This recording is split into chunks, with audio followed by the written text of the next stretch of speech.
ఓం సాయిరామ్. సాయిబాబా గారి ఆశీస్సులతో అందరూ సంతోషంగా ఉండాలని మనస్ఫూర్తిగా బాబా తరపు నుంచి కోరుకుంటున్నాను. ఈరోజు బాబా గారి సందేశం ఏమనగా, తల్లి, ఎవరికి రాని అవకాశం నీకు వెతుక్కుంటూ వచ్చింది బిడ్డ. ఈ అవకాశంతో నీ జీవితం సరికొత్త మలుపు తిరగబోతుంది. అస్సలు వదులుకోవద్దు అని బాబాగారు మనకు చక్కటి అద్భుతమైన సందేశంతో మన ముందుకు వచ్చారండి. ఈరోజు బాబాగారు మనకు ఎలాంటి సందేశం అందించాలనుకుంటున్నారో ఆయన మాటల ద్వారానే విందాము. బిడ్డ, నీ జీవితంలో ఒక మంచి అవకాశం నేను వెతుక్కుంటూ రాబోతుంది బిడ్డ. ఆ అవకాశం నీ జీవితంలో వెలుగు నింపబోతుంది. నేను వెతుక్కుంటూ నీ ఇల్లు చేరుతుంది. నీకు పరీక్ష కాలం వచ్చినప్పుడు నీకు ఎలాగైతే చేయి పట్టుకొని నడిపించాడో అలాగే నిన్ను కూడా నడిపిస్తాను బిడ్డ. నీవే అర్థం చేసుకొని ఒక అడుగు ముందు వెయ్యి బిడ్డ. నీ పూర్వజన్మ కర్మలు అన్నీ ఎలా పోగొట్టుకోవాలి అనుకుంటున్నావు కదా, నీ పాప కర్మలన్నిటినీ పోగొట్టుకోవాలనుకుంటున్నావు కదా బిడ్డ. అందుకు సరైన మార్గాన్ని, పరిష్కారాన్ని నేను చూపిస్తాను. నీ జీవితంలో ఎంతో నమ్మకంగా ఉండా నీకు విజయం రాలేదు అంటే ఒక ముఖ్య కారణం ఇదే బిడ్డ. అందులో ఒకటి, ఇతరులు ఏమనుకుంటున్నారో అని ఆలోచించవద్దు. నీకు ఏది మంచిది అనిపిస్తే అది చెయ్యి. జరిగిపోయిన దాని గురించి తలుచుకుంటూ నీ మనసును అస్సలు పాడు చేసుకోవద్దు బిడ్డ. భవిష్యత్తు కొరకు పాటుపడు. ఏది సాధించుకోవాలి, ఏది పోరాడుతున్నాను అని సాధించు. అప్పుడే నీ జీవితానికి అర్థం తెలుస్తుంది. కొన్ని విషయాలు పాఠంగా నేర్చుకో. ఓటమి అనేది గెలుపుకు పునాది బిడ్డ. చిక్కులకు భయపడి, చింతలకు కృంగిపోయి వెనుకడుగు వేయవద్దు. కాబట్టి నీవు ఏదైనా ఒక సరైన పనిని ఎంచుకొని ఆ పని మీదే దృష్టి పెట్టు. దానికి సరైన సమయాన్ని ఇచ్చుకో. దానికోసమే ఎదురు చూడు బిడ్డ. నీవు చేసుకునే ప్రయత్నాలన్నీ కూడా ఫలిస్తాయి. నీవు చేసుకునేవన్నీ కూడా ఆత్మస్థైర్యంతో చెయ్యి.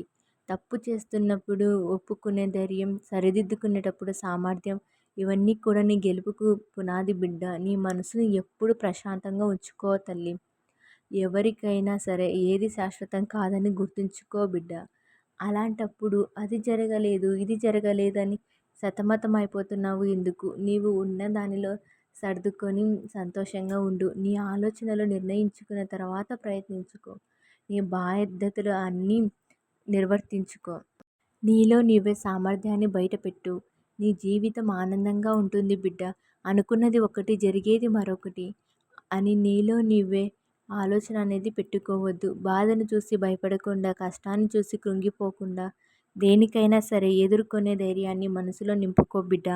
ఒక విషయం అర్థం చేసుకో. ఇతరులు చూసి వారు ఎంత బాగున్నారు కదా, నేను కూడా అలా ఉండాలి, ఇలా ఉండాలి అస్సలు అనుకోవద్దు. నీ దగ్గర ఏముందో దానితోనే తృప్తిగా ఉండు. నీ దగ్గర నేను ఉన్నాను కదా బిడ్డ. నీ కోరికలన్నీ కూడా నాకు తెలుసు. నీ ప్రతి ఒక్కరి జీవితాన్ని, ఓటమిని, ఖచ్చితంగా కష్టాలు, నష్టాలు అన్నీ సహజమే బిడ్డ. వాటన్నిటినీ కూడా నీవు బాధ్యతతో ఎదుర్కోవాలి. నీ బాధ్యత నుంచి నీవు ఎప్పుడు తప్పుకోవాలి అనుకోవద్దు. నీ మనసులో ఉన్న గందరగోళాన్ని అంతా తీసివేయు. ఏమి చేయాలో నిర్ణయించుకో. ఏమి చేయాలనేది నీ మనసులో దృఢంగా ఉండేలా చేసుకో బిడ్డ. గెలుపు ఓటములు అనేవి ఎప్పుడు సహజము. అవి రెండు కూడా సమానంగా చూసినప్పుడే అది నీవు త్వరలోనే గమనిస్తావు బిడ్డ. అది నీవు భక్తి, నమ్మకంగా ఉన్నా, నీవు ఎంత నిజాయితీగా ఉన్నా కొన్నిసార్లు మాటలు వస్తూనే ఉంటాయి బిడ్డ. వాటిని కూడా నీవు ఎంతో సమర్థవంతంగా ఎదుర్కోవాలి.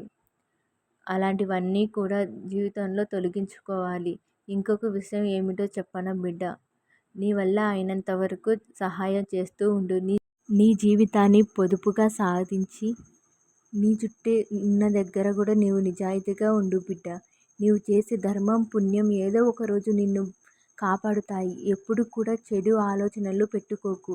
చెడు ఆలోచనలు ఎవరైతే వదులుతారో వారికి మంచి జీవితం లభిస్తుంది. లభించేలా నేను చేస్తాను బిడ్డ. ఇకపై ఎటువంటి దిగులు పెట్టుకోవద్దు. ఎప్పుడు చూసినా బాధపడుతూ ఉంటావు.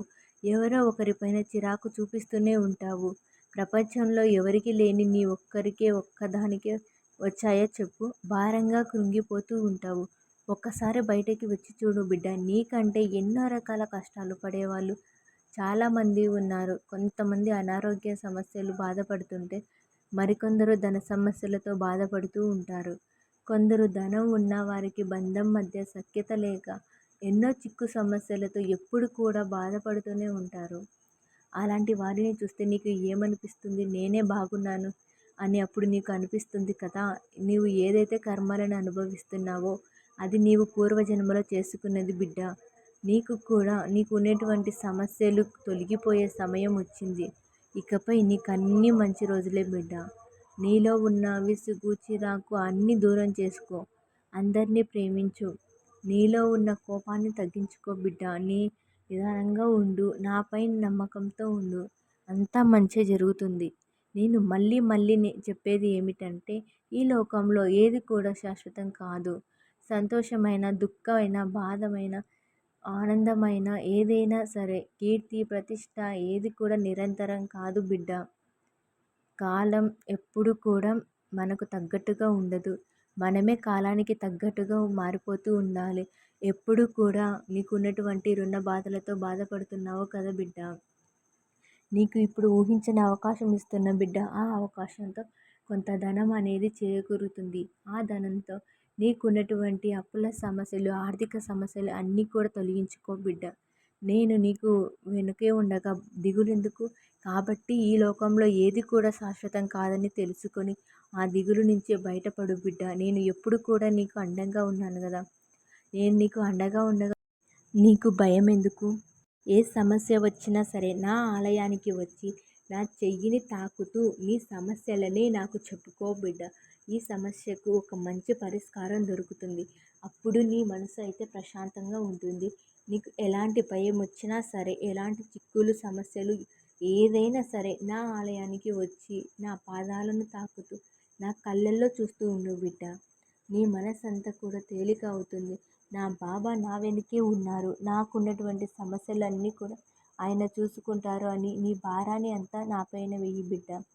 మరుక్షణమే నీ కష్టాలన్నీ తొలగిస్తాను. నాపై నమ్మకంతో ఉండు. నా బాబా అన్నీ కూడా సమయానికి చేకూరుస్తారని నమ్మకంతో ఉండు. నా ఆశీర్వాదం నీకు ఎల్లప్పుడూ ఉంటుందని మన బాబా గారు ఈరోజు చక్కటి సందేశాన్ని మనకు అందించారు. ఈ సందేశం మీ అందరికీ నచ్చిందని అనుకుంటున్నాను. ఓం సాయిరామ్. సద్గురు సాయినాథ్ మహారాజ్కి జై.